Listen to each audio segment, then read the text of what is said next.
stop everything for the next 3 minutes, because once you hear this, there's no turning back. What if I told you that death isn't the end, that what happens after your last breath has already been mapped by an ancient text over 1,000 years old? A text so powerful it was hidden, silenced, almost erased, because it reveals the deepest secret of existence, what your consciousness goes through after you die. This is not about beliefs, not about religion. It's a step-by-step guide written by monks and mystics who claim to witness the invisible realms beyond this world.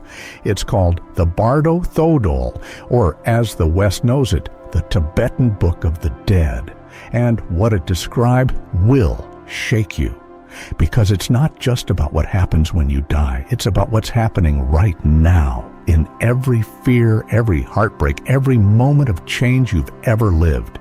These aren't just metaphors, they're maps of the mind, of your soul, of your future. So take a breath, because in the next few minutes we'll walk through the gates of death, not to fear it, but to remember why we came here in the first place. Are you ready to see what lies beyond the veil? So what exactly is the Bardo? And why does this ancient Tibetan word hold the key to understanding not just death, but every turning point of your life? The word Bardo simply means in between, a space between what was and what's coming next. But it's far more than a pause. It's a sacred interval where everything familiar dissolves and the true nature of reality is exposed. In Tibetan Buddhism, there are many bardos, but the most well-known are those you pass through after death. Yet here's the twist. The bardos aren't reserved for the dead. You have already been through dozens of them. Every heartbreak, every illness, every job lost, every identity shattered. That disorienting feeling when the old is gone and the new hasn't yet arrived, that is a bardo. So, what happens in a bardo? You are stripped of illusions. You are shown who you really are. You're given a rare chance to awaken, because in that space of uncertainty, the ego loses control. And why is that important? Because Tibetan masters teach that the moment of death is the ultimate bardo. And how you move through the smaller bardos in life will shape how you handle the big one. Think about this. Who goes through the bardo? Not your body, not your name. Your consciousness, the real you. The you that watches everything fall apart, and still remains. Where do bardos happen? In your mind? In your soul? In the invisible gap between one version of you and the next. How long do they last? That depends. Sometimes minutes, sometimes years. Because time bends when your identity dissolves. But one thing is constant. Every bardo holds a doorway, a test, a revelation. Miss the moment, and you repeat the cycle. Recognize it, and you evolve. Right now, you might be in a bardo already, in the space between who you were and who you're becoming. And if that's true, then this ancient wisdom isn't about the end. It's a manual for right now. Because when the final bardo comes, the one we call death, what you've learned in life could be your greatest tool for liberation. But first, we have to understand what happens in that moment when it all begins, when the breath stops and the veil opens. The threshold is next. This is where it begins. The moment your breath stops, the body falls silent, but something continues. Something wakes up. What if I told you that the instant of death is not darkness, but the brightest moment your soul will ever face?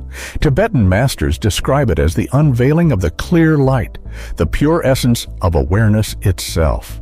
Not a metaphor, not a dream. A blinding, brilliant radiance that holds the truth of who you really are. In this one instant, you're shown everything. Not as memory, but as knowing. You see the nature of reality stripped of all illusion. The veils fall, and you stand. Naked, infinite, timeless. This is the first bardo. The gate between worlds. It's not quiet, it's not peaceful, it's powerful, overwhelming. And if you can recognize the light as your own mind, if you can merge with it fully, you can achieve liberation in a single moment. The entire wheel of life and death can end. Just like that. But here's the danger. The light comes fast. It comes without warning. And if your mind isn't prepared, if you cling to the body, to fear, to unfinished stories, you will shrink from the light. You will recoil. And in that retreat, the light fades. The opportunity closes. And the journey continues. Why does this matter? Because the Tibetan Book of the Dead teaches that this is the most important moment of all your lifetimes. 1,000 years of practice. For one breath. Who is ready for it? Only the one who has learned to die before dying. The one who has seen impermanence in life and did not run from it. Where does it happen? Right here, in your mind, in the instant where time collapses and eternity opens. When? It could be tonight, next year, or 60 years from now. But it will come, and how you meet it is the difference between freedom and return. So ask yourself, will you recognize the light when it comes, or will you mistake it for something outside yourself and miss the chance of 1,000 lifetimes? Because if the light fades, the mind does not vanish. It moves. It enters the second Bardo. And in that realm, what you see is no longer light. It's you, reflected in the mirror of your own mind. And not all reflections are gentle. If you failed to merge with the clear light, the journey continues. But now it gets personal. The light has faded. The silence has passed. And in its place comes something far more intense. Visions. Blinding, surreal, impossible to ignore. Welcome to the second Bardo. Here, you are no longer standing in cosmic stillness. You are walking through a mirror that shows you not the world, but yourself. Tibetan wisdom teaches, what you encounter in this realm is not heaven or hell. It's you. Your fears, your desires, your attachments, all projected outward. What do you see? Radiant deities glowing with compassion. Wrathful spirits with fire in their eyes, beings of unimaginable beauty and terror. But here's the truth, none of them are real. Not in the way we think. They are symbols. They are reflections of your mind. The peaceful beings show your highest potential, the wrathful ones, your shadow, the parts of you you denied in life. Who sees them? Your raw, unfiltered consciousness. No ego, no identity, just awareness, facing its own depths. Where do they appear? In the subtle dimension beyond the physical, what the Tibetans call the Bardo of visions. Why do they matter? Because in this realm, how you respond determines whether you rise or fall. If you recognize the visions as part of you, you move closer to freedom. If you fear them, run from them, or believe they are external, you fall deeper into illusion. This is how the journey turns into nightmare. Not because of punishment, but because of misunderstanding. Think of it. How often do you run from your emotions in life? From anger, guilt, shame? In death, those same forces become personified. Larger, louder, unavoidable, but they are still you, still waiting to be seen, healed, integrated. When does this Bardo appear? Moments after the light fades, and it can last. As long as your mind resists the truth. Because this is the ultimate confrontation, not with gods, not with demons, but with yourself. So ask, are you ready to meet your mind? Unfiltered, unedited, face to face. Because in the next stage, what looks like a monster might be the part of you you need most. And that, boss, is where we go next. The visions have begun. Some were peaceful, some beautiful, but now something shifts. The light grows dimmer. The faces become fiercer. And suddenly, you're surrounded by beings with burning eyes, twisted forms, roaring voices. Welcome to the other side of the mirror. the place where your inner demons appear. But here's the truth the ancients knew and modern minds forget. These demons aren't enemies. They are you, every fear you buried, every emotion you suppressed, every unresolved wound now magnified into monsters. This is not hell, this is reflection. So what are these beings? They are energetic archetypes, embodiments of your unhealed mind. Anger becomes fire-faced deities. Envy becomes slithering forms. Guilt, clawed hands that never let go. Why do they appear now? Because you've crossed the threshold. There's no more pretending, no more roles to hide behind. In this bardo, your consciousness is raw, and what was hidden becomes visible. How do you survive this? Not by fighting, not by running, but by seeing, recognizing, embracing. You are not meant to destroy your demons. You are meant to see through them, to understand they are not here to harm you, but to free you. If you can stand before them with clarity, they dissolve. If you recoil in fear, they grow stronger. Who do they challenge? Everyone. Even the most advanced practitioner faces their shadow. The question is not if the demons come. It's, will you know they are yours? When do they appear? After the peaceful deities are missed, after the light is misunderstood, and for most of us, they're already here. Because these demons don't only wait for death, they live in you now. The same anger, shame, fear you carry today will become the gods and monsters you meet in the bardo. Where are they from? Your own karmic imprints. The energy you refuse to face in life now returns with infinite intensity. Because death doesn't erase the mind, it amplifies it. And this is why the Tibetan Book of the Dead isn't about dying. It's about living, about doing the inner work today, so that when this moment comes, you won't tremble. You'll recognize the monster and say, I've met you before, I've made peace. But if you don't, if you run from the mirror again, then the bardo will take you deeper. And next, it will ask you a far greater question. What life have you created? The visions have passed. The mirror has spoken, and now something begins to pull you. Not a hand, not a god, but a force. A gravitational field made of everything you are. Welcome to the third bardo, the bardo of rebirth. This is the realm where your next life is formed. But here's what they never told you. You don't just reincarnate, you create.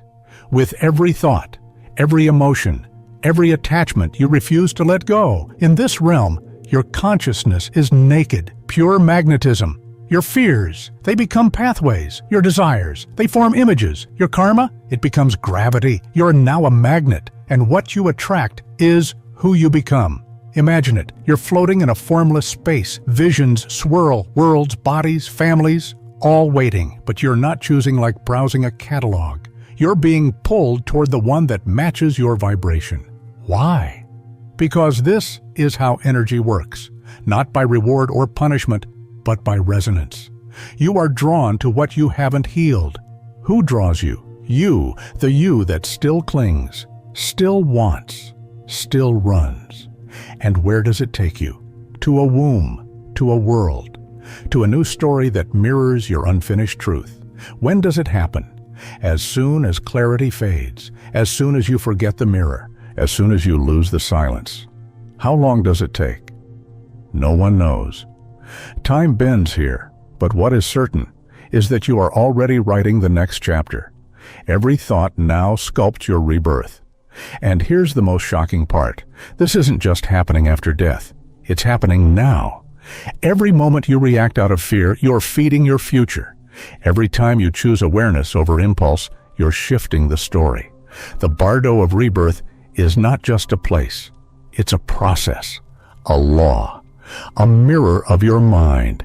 And right now, you're inside it. This very life may be the result of your last bardo. and the seed of your next. So ask yourself, if your energy could write your next incarnation, what is it writing today? But here's the deeper question, one that cuts through lifetimes. Is there a way out, or are we trapped in this loop forever? You've seen the light. You've faced your demons. You've been pulled into the storm of your own karma, and now you're here, on the edge, looking back, looking forward, asking the question that has haunted souls for eternity. Can you break the cycle, or are you doomed to repeat the same patterns? Life after life, emotion after emotion, birth, death, rebirth, again and again. The Tibetans call it samsara, the wheel, not just a symbol, but a reality fueled by ignorance, attachment, and aversion. These three poisons drive the cycle forward. Why do you return? Because part of you still clings. Because part of you still forgets. Because part of you is afraid to let go. Who returns? Not your personality, not your memories, but your essence, still carrying the weight of everything unhealed. Where is this cycle happening? Not in some cosmic machine. It's inside your mind, your choices, your reactions, your beliefs. How do you escape it? Not by trying harder, not by wishing, but by seeing through the illusion. By waking up to the truth that nothing outside you is holding you here. It's not a God, not fate. It's you. Your mind is the prison, but it's also the key. When can it happen? At death, yes, but also right now. Because if you're aware enough to ask this question, then you're already standing at the threshold. And here's the twist. You don't escape the cycle by beating the system. You escape by seeing it clearly, by no longer believing every thought, by no longer reacting to every fear, by resting in the awareness beneath it all. That's why Tibetan monks don't just prepare for death. They train every moment to recognize the illusion while alive. Because the mind that sleeps in life panics in death. But the mind that awakens in life meets death as a doorway. So now ask yourself, what are you doing in this life to prepare for the next? Are you still reacting, still repeating? Or are you ready to remember? Because if the answer is yes, then the journey changes, and it begins not in the afterlife, but right here, in every breath, in every choice. And that is what we'll explore next. So what does all of this really mean? After everything you've heard, the lights, the mirrors, the rebirths, what's the point if you forget it once you return? Here's the answer. You don't have to wait until death to wake up, because every day you live is already a rehearsal for the Bardo. Every moment of silence, every heartbreak, every time you lose something you thought defined you, that is a mini-death. And in that death lies an opportunity to remember who you are, to respond instead of react, to choose clarity instead of confusion. Because what the Tibetan masters were really teaching wasn't how to die, it was how to live. They weren't obsessed with the afterlife. They were obsessed with awareness. Because how you die is how you've lived. So ask yourself, what are you rehearsing today? Stress, fear, control, or presence, compassion, trust? Who are you becoming in the space between your thoughts? Where are you running to, and what are you running from? Why do you cling to what is temporary when the truth is whispering to let go? How would your life change if you lived with death not as a fear, but as a guide? A teacher that strips away the noise and leaves only what matters. Imagine if you woke up tomorrow and remembered, I could die today. I could be in the Bardo by nightfall. Would you speak differently? Love more deeply? Forgive more easily? That is what this wisdom is trying to give you. Not just answers about death, but a map for living with your soul wide open. And here's the truth. You don't need to be a monk. You don't need to move to Tibet. You just need to become honest with yourself. In the end, the real question is not what happens when I die. It's, am I truly alive now? Because if you can live with that awareness, then when death comes, it won't shake you. It will simply become the next doorway. And no, we arrive at the final step, the only one that truly matters. Not how to avoid death, but how to meet it, with presence, with peace, with purpose. You've seen what lies beyond the veil. You've heard the echoes of your own soul calling through the bardos, through the mirrors, through the silence. And now you stand at a different threshold, not the one between life and death, but the one between forgetting and remembering. Because the truth isn't just out there, it's been inside you all along. You are not just a body. You are not your fears. You are a consciousness, learning how to wake up. And every breath you take, every choice you make, every moment you choose awareness over reaction, you are preparing to die. And that's not a curse. It's a blessing, because when you prepare to die, you finally learn how to live with presence, with peace, with purpose. So don't wait for your last breath to remember who you are. Don't wait until the light fades to search for meaning. Let today be your moment of awakening. Let this life become your practice ground for liberation. And if this journey stirred something inside you, share it. Let others remember too, because the world doesn't need more distractions. It needs more souls awake, aware, alive. Until the next breath, until the next life, keep walking with your eyes open. And remember, death is not the end, it's the mirror. And you were always the light.